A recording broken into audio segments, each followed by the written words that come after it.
आज तो आपके बाकी के जीवन के बारे में है। ये कल के बारे में और उसके बाद के दिनों के बारे में। जो भविष्य परमेश्वर ने आपके लिए रखा है, जरूरी नहीं कि उसमें हम जीवन में केवल आधे तक पहुंचे। आपको अटके जैसे लगा हो, लेकिन ये जरूरी नहीं है। शायद आप निराश हैं। ये समय है कि आप उससे निपट लें। अगर आप अनिश्चित हैं, तो आप स्पष्टता पा सकते हैं। शायद आप न जाने आगे क्या है, पर परमेश्वर जानते हैं। वो वहाँ आपका और आपके कल का इंतजार कर रहे हैं। तो इसमें कदम बढ़ाएं और आपके जीवन के लिए परमेश्वर की उपस्थिति और उद्देश्य जान लें। आज से शुरू करते हैं, अभी शुरू करते हैं। ये समय है कि आगे बढ़ें। ये समय है कि हम अपनी परिस्थितियों के ऊपर आए, डर पर जयवंत हो, विश्वास से भविष्य का सामना करें, भूतकाल पर जयवंत हो जाएं और महान बातों को प्राप्त करने के लिए प्रोत्साहित हो। अपने जन्म के अधिकार का दावा करें, उसकी सामर्थ की घोषणा करें और प्रभु की प्रतिज्ञाओं का दावा करें। परमेश्वर ने हमारे लिए बहुत कुछ रखा है। ये रुकने का समय नहीं है। ये समय है कि आगे बढ़ते जाएं। कुछ मीटिंग्स को आप कभी नहीं भूल पाते हैं। कुछ समय पहले जब मैं न्यूयॉर्क में था, तो होटल मैनेजर मुझे लेकर गए। वो जानते थे मुझे स्पोर्ट्स पसंद है, तो एक मेहमान से मेरी मुलाकात करवाई, Clemson football coach devil Swinney से। मुझे ये भाई बहुत पसंद है और शुरू से ही मैं इन्हें देखते आ रहा हूँ। तो मैं अपने परिवार के साथ 1 घंटा डेविल के साथ बैठा और उन्होंने अपना विश्वास बताया। उनके फुटबॉल की टीम के लिए उनका प्रेम, अपने खिलाड़ी के लिए उनका उत्साह देखने लायक है। उनकी टीम के लिए उनके पास का प्रेम इतना अद्भुत है, ये बहुत उत्तम था। वो अपनी आंखों से बात कर रहे थे, अपने हाथों से दर्शा रहे थे। मुझे नहीं लगता कि डेविल से ज्यादा सकारात्मक आदमी मैंने कोई देखा हो। मैंने सोचा कोई आश्चर्य नहीं, ये चैंपियनशिप जीतते हैं, ये खुद चैंपियन हैं, ये विश्वास करने वाले व्यक्ति हैं। डेविल का खैर असली नाम है विलियम क्रिस्टोफर। इनका जन्म ऐसी माँ के द्वारा हुआ था जिन्हें पोलियो हुआ था, और जब ये छोटे थे तो इनके बड़े भाई ट्रिप बैड बॉय बोलते हुए नीचे गिर गए और तब से इनका नाम डेविल पड़ गया। और जब ट्रिप 16 साल के हुए तो एक एक्सीडेंट के कारण हमेशा के लिए वो अपाहिज हो गए, और इसी समय में इनके पिताजी का बिजनेस नुकसान में जाने लगा। वो बड़े कर्जे में डूब गए और शराब पीने लगे। डेविल के माता पिता अलग हो गए और फिर डेविल यहाँ वहाँ भटकने लगे, और 16 साल की उम्र में डेविल ने यीशु मसीह के द्वारा जीवन बदलने वाला अनुभव पाया, और इस नए विश्वास ने उनके भविष्य और अपने आप पर उनका भरोसा बढ़ाया। इन्होंने यूनिवर्सिटी ऑफ अलाबामा टीम में आवेदन किया और उन्हें स्कॉलरशिप भी मिली, और उनके कॉलेज के आखिरी गेम में न्यू ईयर्स डे 1993 में क्रिम्सन टाइड ने नेशनल चैंपियनशिप जीत ली।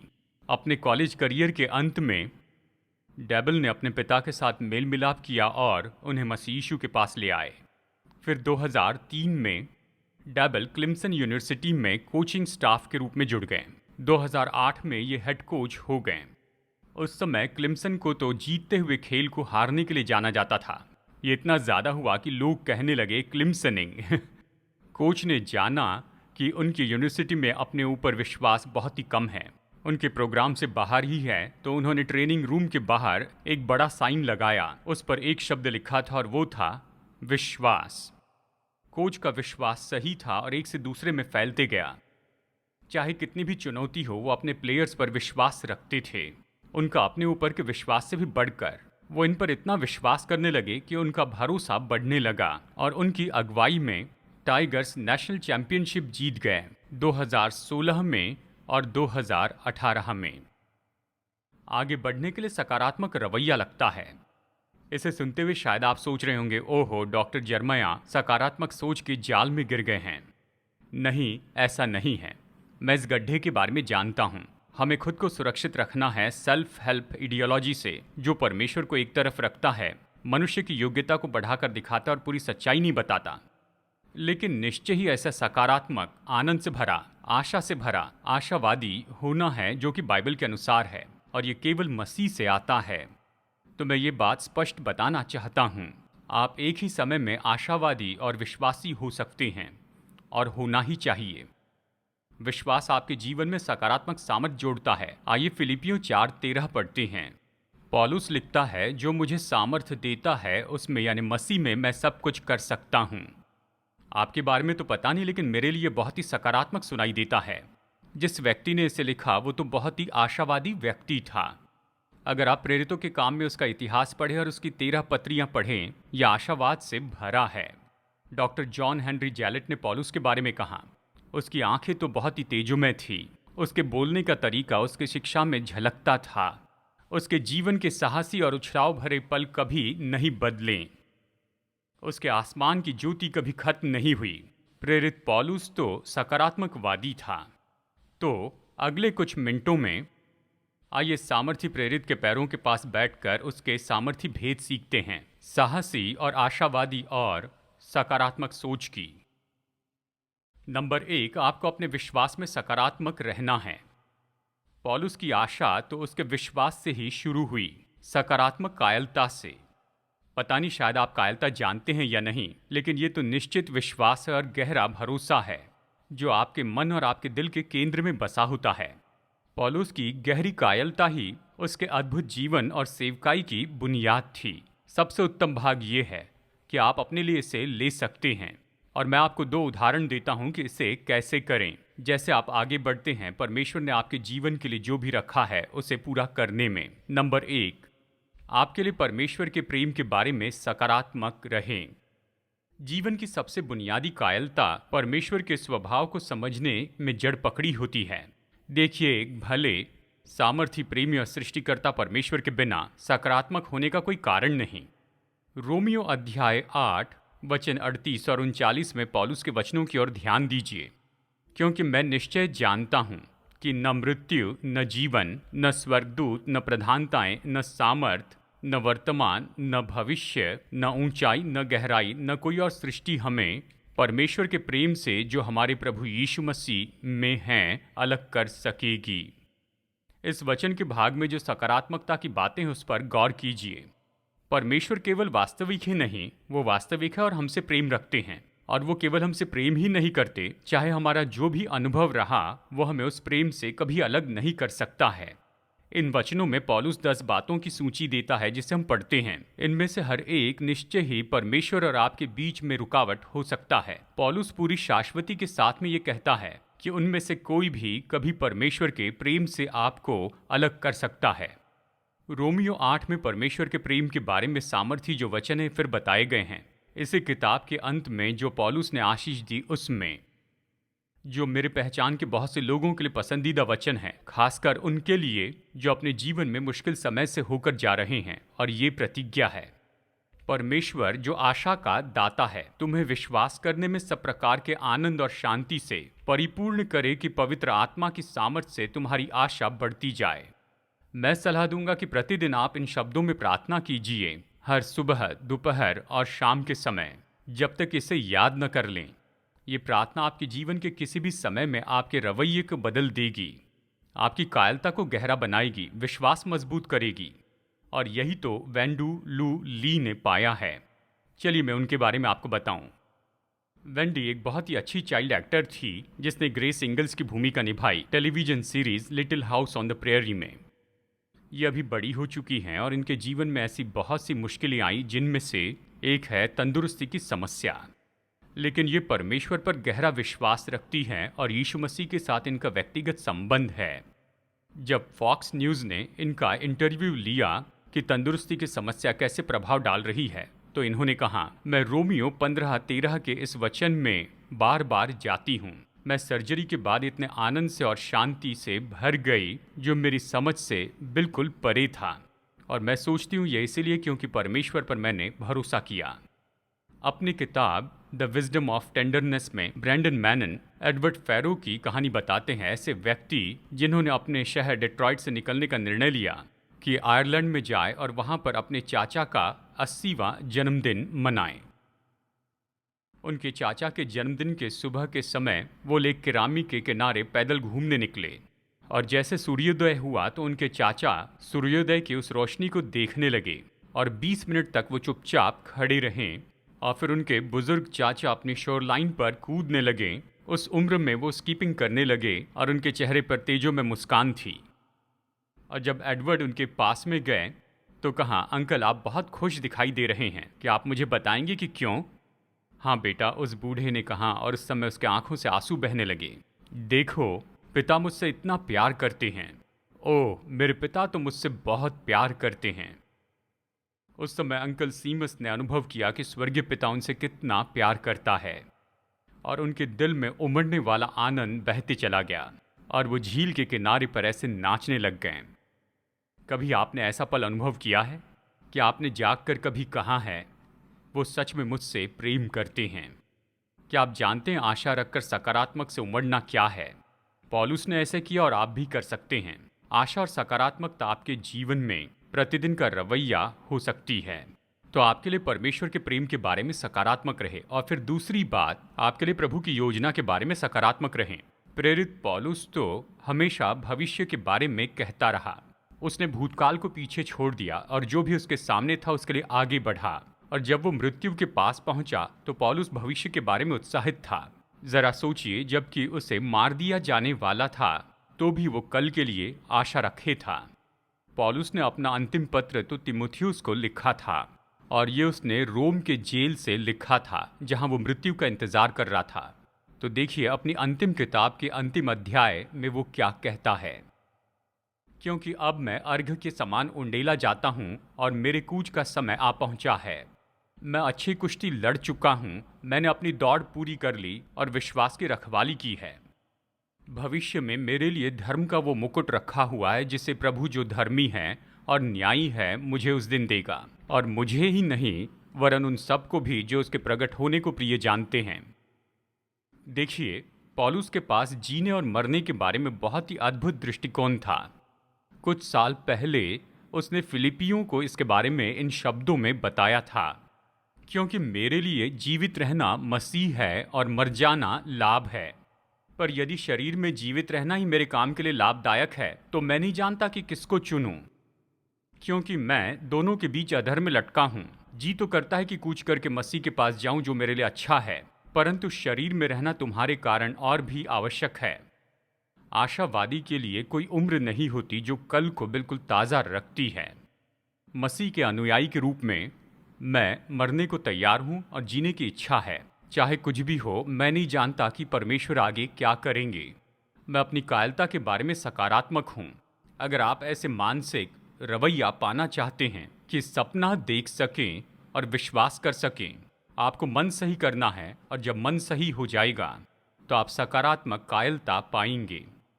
तो चलिए एक बात और बता दूं, सकारात्मक कायरता के साथ आपको सकारात्मक बातचीत बढ़ानी होगी। तो आइए बातचीत पर चर्चा करें। अगर आप अपनी कायरता में सकारात्मक हैं तो आप जिस तरह बात करते हैं उसमें और सकारात्मक हो जाएंगे। अपनी बातचीत में सकारात्मक होने का मतलब क्या है? नंबर 1, खुद से सकारात्मक रूप में बात करें। कई बार दिन की शुरुआत में हमें प्रोत्साहित करने वाला कोई नहीं होता है, इसलिए हमें खुद से बात करनी चाहिए। हमें कुछ ऐसा कहना चाहिए जैसे भजन 118 वचन 24, आज वो दिन है जो यहोवा ने बनाया है, मैं इसमें मगन और आनंदित होऊंगा। आप पूरे दिन भर इसे बार बार कहने की कोशिश कीजिए कि ये दिन परमेश्वर ने बनाया है और मैं इसमें मगन और आनंदित होऊंगा। आपकी प्रार्थना के साथ सबसे महत्वपूर्ण शब्द तो वही है जो आप खुद से कहते हैं। ये शब्द शांत होते हैं लेकिन महत्वपूर्ण होते हैं। साइकोलॉजिस्ट कहते हैं ये सकारात्मक रूप में खुद से बात करना है। मैं इन सारी बातों को छोड़कर सीधा वचन में जाना चाहता हूँ। मेरे थीसिस में हमारे लिए पौलुस जो आदर्श है वो जुड़ा है। तो क्या पौलुस ने कभी खुद से बातें की हैं? वो कहता है कि हर एक भावना को कैद करके मसीह का आज्ञाकारी बना देता है। कहता है भीतरी मनुष्यत्व से तो परमेश्वर की व्यवस्था से मैं प्रसन्न रहता हूँ। कहता है मैं लजाता नहीं, मैं उसे जिस पर मैंने विश्वास किया है जानता हूँ। मुझे निश्चय है कि वो मेरी धरोहर की उस दिन तक रखवाली कर सकता है। और जैसे हम देखते हैं उसने ये भी कहा, जो मुझे सामर्थ्य देता है उस मसीह में मैं सब कुछ कर सकता हूँ। मैंने कई साल पहले संदेश प्रचार किया था कि नकारात्मक विचारों से कैसे निपटें, और मुझे उसके पॉइंट्स अभी भी याद हैं। नकारात्मक विचारों से यही करना है, उन्हें न कोसें, उनकी परवरिश न करें, उन्हें न दोहराएं, परंतु उन्हें निकाल दें। ये एक बहुत अच्छा फॉर्मूला है। नकारात्मक विचार को निकाल दें, चिंता और डर और निराशा को भी, अपने मन को परमेश्वर के वचन से भरने के द्वारा, और फिर खुद को ये प्रतिज्ञाएं बताते जाएं, यानी खुद से सकारात्मक रूप में बातें करें। बहुत से आधुनिक विश्वासियों के लिए बात अजीब है, क्योंकि ऐसे लगता है ये गलत शिक्षा है, ये ऐसी चीज है जो बाइबल के संदेश में जुड़नी नहीं चाहिए। मैं इसलिए बता रहा हूं क्योंकि ये वचन में लिखी है। केवल खुद से ही सकारात्मक रूप में बात नहीं करना है, दूसरों से भी सकारात्मक बातें करें। खुद की सुनने के बजाय खुद से बातें करना सीख लें। खुद को प्रचार करना सीखें। प्रभु में खुद को प्रोत्साहित करना सीख लें। ये दूसरों से आपकी बातचीत का तरीका बदल देगा। यही एक चाबी, अगर आप खुद से सही तरह से बात करना चाहते हैं तब आप दूसरों से अच्छी बात करेंगे। चाहे सब कुछ बुरा हो रहा है, फिर भी आपका मूड और संदेश बिल्कुल अलग होगा। ये तो पौलुस का एक और भेद है। एक बार वो बड़े भयानक तूफान में फंसा। उस डूबने वाले जहाज पर बहुत से लोग थे और तूफान इतना बड़ा था कि जहाज पूरी तरह टूट गया था। यहाँ तक कि कप्तान ने भी जीने की आशा छोड़ दी थी, लेकिन पौलुस ने उन्हें प्रोत्साहित किया।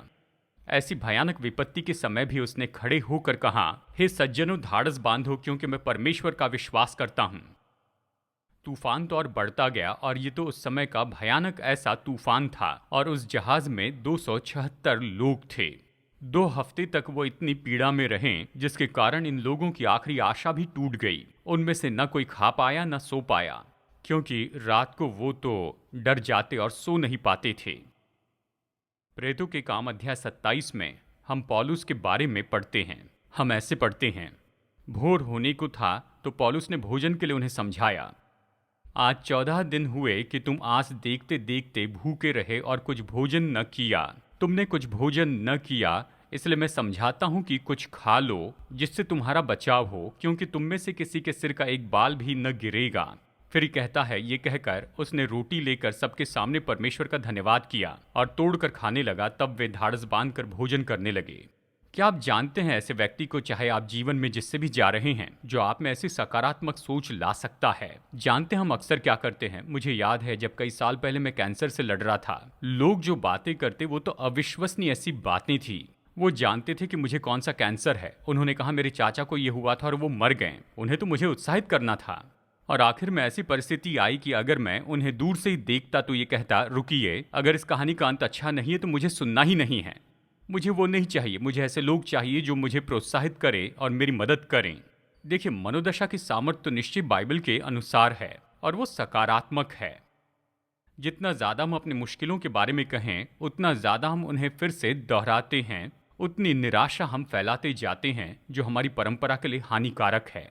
लेकिन इसके बजाय दूसरों पर गौर करें, आशा फैलाते जाएं, मदद कीजिए कि लोग साहस बढ़ाएं, विश्वास में मदद करें। इफिसियों 4:29 कहता है, पर आवश्यकता के अनुसार वही निकले जो उन्नति के लिए उत्तम हो, ताकि उससे सुनने वालों पर अनुग्रह हो। मैं आपको बताऊं भाइयों और बहनों, हमारा संसार बिगड़ चुका है, और जो प्रभु करना चाहते हैं उसके लिए जब हम एक साथ मिलकर काम करते हैं तो हमें दोष लगाने वालों की जरूरत नहीं है, लेकिन हमें मसीह पर केंद्रित लोगों की सलाह की जरूरत है, जो भली और सहायक बातें कहें, ताकि हमारे शब्द बहुत से लोगों को प्रोत्साहित करें। हमें ऐसे लोग चाहिए जो विश्वास करते हैं और विश्वास को प्रोत्साहित करते हैं। तो अपनी कायरता में सकारात्मक रहें, अपनी बातचीत में सकारात्मक रहें, अपने संकट में सकारात्मक रहें। जब आप अपनी कायरता और अपनी बातचीत में सकारात्मक रहना सीखते हैं, तभी आप मुश्किल समय में भी सकारात्मक रहना सीखते हैं। मतभेद और संकट के समय में आशा तो निश्चय ही बादलों के पार आने वाली किरणों के जैसे होती हैं, और यह हमारे हीरो प्रेरित पौलुस के लिए बिल्कुल सही था। फिर सुनिए वो क्या कहता है, कौन हमको मसीह के प्रेम से अलग करेगा? क्या क्लेश या संकट या उपद्रव या अकाल या नंगाई या जोखिम या तलवार? जैसा लिखा है, तेरे लिए हम दिन भर घात किए जाते हैं, हम वध होने वाली भेड़ों के समान गिने गए हैं। परंतु इन सब बातों में हम उसके द्वारा जिसने हमसे प्रेम किया है जैवन से भी बढ़कर हैं। चलिए यहाँ पर इस वचन को मैं आपको समझा कर बताता हूँ। प्रेरित पौलुस यहाँ पर ऐसे 7 सताव के बारे में लिखता है जिसका उसने निरंतर अनुभव किया। दिन भर ऐसे लगा कि हमें घात किया जाना है, लेकिन इन सब में वो कहता है कि मैं तो जैवन से भी बढ़कर हूँ। ये जैवन से भी बढ़कर शब्द जो है, ये तो ग्रीक शब्द का अनुवाद है। वो शब्द तो ये है हाइपर निकोमेन। NIKE इस शब्द के बीच में है। ये तो शब्द नाइकी है, और नाइकी जो शब्द है ये तो विजय के लिए ग्रीक शब्द है, और शू कंपनी इसका उपयोग करती है। इसका मतलब है जयवंत। तो आइए इस शब्द के पहले भाग को देखें, हाइपर। आप हाइपर जानते हैं, जब कहते हैं बच्चा हाइपर है, यानी ये तो बहुत ऊंचाई पर है। जिसके साथ काम करते हैं अगर वो हाइपर यानी नियंत्रण से बाहर हैं।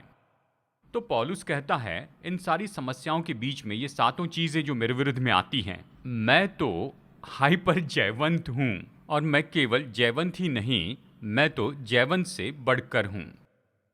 तो मैं चाहता हूं कि वचन के आधार पर आप ये जान लें और यीशु मसीह के प्रेम के कारण आप भी जयवंत हो सकते हैं, उस पर विश्वास कर सकते हैं, भरोसा कर सकते हैं और अपनी कायरता में सकारात्मक हो सकते हैं। आप बातचीत में सकारात्मक हो सकते हैं, आप अपने संकट में सकारात्मक हो सकते हैं, और अंत में ये सबसे उत्तम है, आप सकारात्मक हो सकते हैं, अपने चेहरे पर सकारात्मक हो सकते हैं।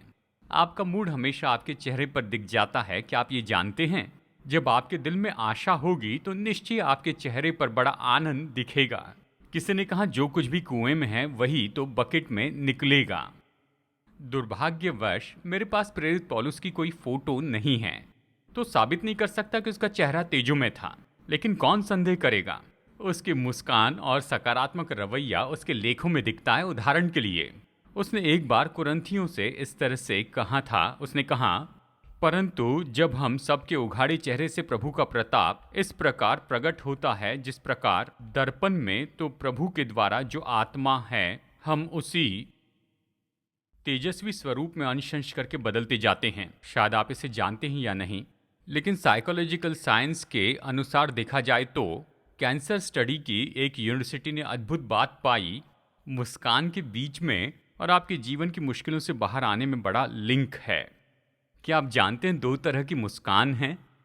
यानी एक स्टैंडर्ड स्माइल है जो चेहरे की मसल्स का उपयोग करती हैं, और फिर सच्ची और असली मुस्कान है जो आपकी मुंह और आपकी आंखों की मसल्स का उपयोग करती हैं, और असली बात तो आपकी आंखें हैं। और जानते हैं जो प्रभु आपके जीवन में कर रहा है उसके कारण अगर आप मुस्कुराते हैं तो इसके लिए तो आपके चेहरे के हर एक फीचर लगते हैं। आप मुंह से मुस्कुराते हैं, आंखों से मुस्कुराते हैं। खैर अभी तो हम ऐसा नहीं कर सकते, लेकिन सबसे अंत में आप इसे देखने के बाद चाहे आप जहां भी जाएं, चाहे आप जो भी हो, जो भी कर रहे हैं, किसी के पास में जाइए और अपनी आंखों से उनके लिए मुस्कुराइए। आप ऐसा कर सकते हैं, और अपनी आंखों से मुस्कुराने के बारे में हम तो बहुत कुछ कर सकते हैं। देखिए, अध्ययन में पार्टिसिपेंट बड़े दबाव के टास्क के अधीनता में थे, जैसे कि बर्फ के पानी में उन्हें अपना हाथ डालना था। कुछ लोगों को मुस्कुराने के लिए कहा गया तो कुछ लोगों को चॉपस्टिक दबाने के लिए कहा ताकि वो मुस्कुरा ना सकें। परिणाम ने बताया कि जो लोग मुस्कुराएं, और खास करके जो लोग अपनी आंखों से मुस्कुराएं, उन्होंने दबाव के लिए कम शारीरिक प्रत्युत्तर दिया, वो ज़्यादा खुश थे और बहुत ही जल्दी रिकवरी किए। साइकोलॉजिस्ट डूशेल स्माइल का अध्ययन करने के पहले ही भजनकार ये कहता है, जिन्होंने उसकी ओर दृष्टि की उन्होंने ज्योति पाई और उनका मुंह कभी काला न होने पाया। सबोपदेशक 8:1 कहता है, मनुष्य की बुद्धि के कारण उसका मुख चमकता और उसके मुख की कठोरता दूर हो जाती है। ये भीतरी बुद्धि विश्वास से आती है। ये सकारात्मक सोच के कारण नहीं आती, ना ही सकारात्मक रवैये से आती है। ये तो खुद पर विश्वास करना भी नहीं है। सच्ची सकारात्मकता मेरे भाइयों और बहनों आती है परमेश्वर के बारे में बाइबल की कायरता के द्वारा। ये जानने से आती कि वो आपसे प्रेम करते हैं, उसके पास अद्भुत योजना है जो केवल आपके लिए है। यह आता है खुद के लिए वचन कहने के द्वारा। खुद को और दूसरों को याद दिलाना है उसकी भलाई और अद्भुत भविष्य के बारे में जो उस पर भरोसा करने वालों के लिए है। वचन के परमेश्वर पर मजबूत विश्वास आपके जीवन के संकट से आपको बाहर निकालेगा, आपके चेहरे पर मुस्कान लाएगा।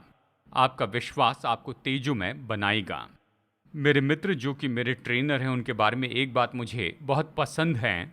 उन्होंने एक दिन मुझसे पूछा मेरे बारे में क्या कहेंगे, तो मैंने कहा बस यही कहूँगा, आप भीतर से बाहर सिखाते हैं। दूसरे शब्दों में हम भीतर से शुरू करते हैं, दिल सही करते हैं, मन सही करते हैं, सकारात्मक होते हैं, और फिर हम जो कुछ भी करते हैं उसे अपने नियंत्रण में लाते हैं।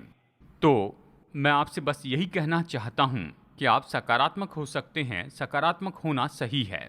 अच्छे विश्वासी सकारात्मक हैं। हमें अच्छे सकारात्मक विश्वासी चाहिए। हमें ऐसे लोग चाहिए जो ऐसे चले कि यीशु ही सब कुछ हैं, जैसे वो कहते हैं, और वो उनके जीवन में बड़ा फर्क लेकर आते हैं। ये नवंबर 2007 की बात है जब एक अलास्का के बूढ़े मछुआरे एलन रिडन अपने 42 फीट के बोट में एक महीने की यात्रा पर निकल पड़े। और ये तो बहुत ही भयानक हुआ जब वो नाव एक तूफान में फंस गई।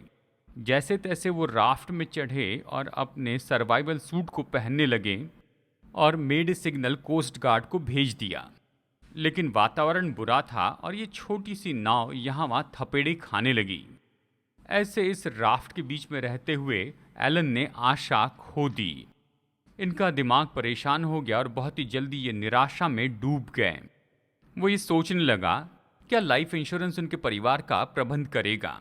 अचानक एलन ने यह देखा कि उसके विचार तो उसे समुद्र की गहराई में ले जा रहे हैं और अपने जीवन का सबसे मुश्किल निर्णय लिया। उन्होंने निर्णय लिया कि नकारात्मक विचारों को ऐसे निकाल देंगे जैसे जहाज से सामान हटा देते हैं, और वो खुद के लिए वचन बोलते चले गए।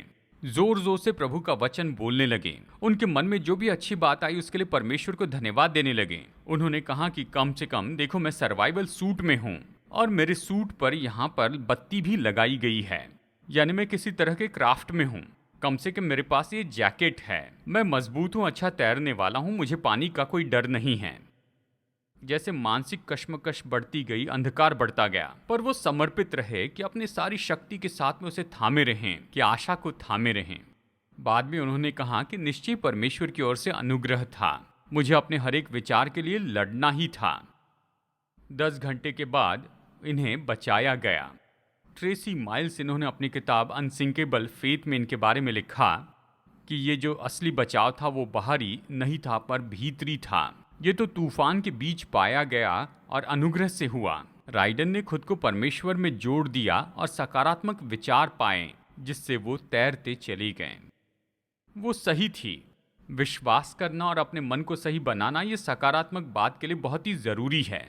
चाहे कितने भी संकट हो, अगर आगे बढ़ना है तो ये भी बहुत ज़रूरी है। तो खुद को यीशु मसीह की आशा में बनाए रखें, बाइबल की प्रतिज्ञाओं को थामे रहें। प्रभु के अनुग्रह से निश्चित कीजिए कि आप अपने मन को निश्चित रखेंगे और डूबेंगे नहीं, चाहे तूफान भी हो। मैं बाहर क्या रहा उस पर नियंत्रण नहीं कर सकता हूँ, लेकिन निश्चय ऐसी कुछ जगह है जिस पर मैं नियंत्रण कर सकता हूँ। ये मेरे दिल और मन की जगह है। बाइबल बताती है कि अगर मैं परमेश्वर की सच्चाई से अपने दिल और मन को भर देता हूँ, ये मुझे सबसे बड़ा लाभ देता है कि चाहे जितने भी दबाव से जा रहा हूँ उससे बाहर आऊँ और निश्चित रहूँ, हाथ उठाकर सकारात्मक रहूँ। सबके लिए मेरी यही प्रार्थना है कि हम किसी भी तूफान को हमें अपने अंदर दफनाने न दें, लेकिन हम यीशु मसीह की सामर्थ्य में खड़े रहेंगे और पौलुस के साथ कह सकें कि मैं मसीह यीशु के द्वारा सब कुछ कर सकता हूँ जो मुझे सामर्थ्य देता है। दिशा परिवर्तन में आज मेरे साथ जुड़ने के लिए धन्यवाद। जितना ज्यादा हम वचन का अध्ययन करेंगे उतना ज्यादा हम समझ पाएंगे कि हमारे प्रेमी परमेश्वर हम में से हर एक के साथ व्यक्तिगत संबंध रखना चाहते हैं। तो अगर आप ये संबंध शुरू करना चाहते हैं और निश्चित करना चाहते हैं कि उसके साथ अनंत काल बिताएंगे, तो आपको बस पापों से पश्चाताप करना है और यीशु मसीह से विनती करनी है कि वो आपके उद्धारक और प्रभु हो जाएं। अगर आपने आज विश्वास का ये कदम उठाया है, मैं प्रोत्साहित करता हूँ कि दूसरे विश्वासियों को अपना ये निर्णय बताइए, भरोसेमंद सेवकाई या स्थानिक चर्च को बताइए और अपने इस विश्वास में आप निरंतर बढ़ते जाइए। प्रभु आशीष दे और आशा है अगली बार आप हमारे साथ में जुड़ जाएंगे यहीं पर दिशा परिवर्तन में।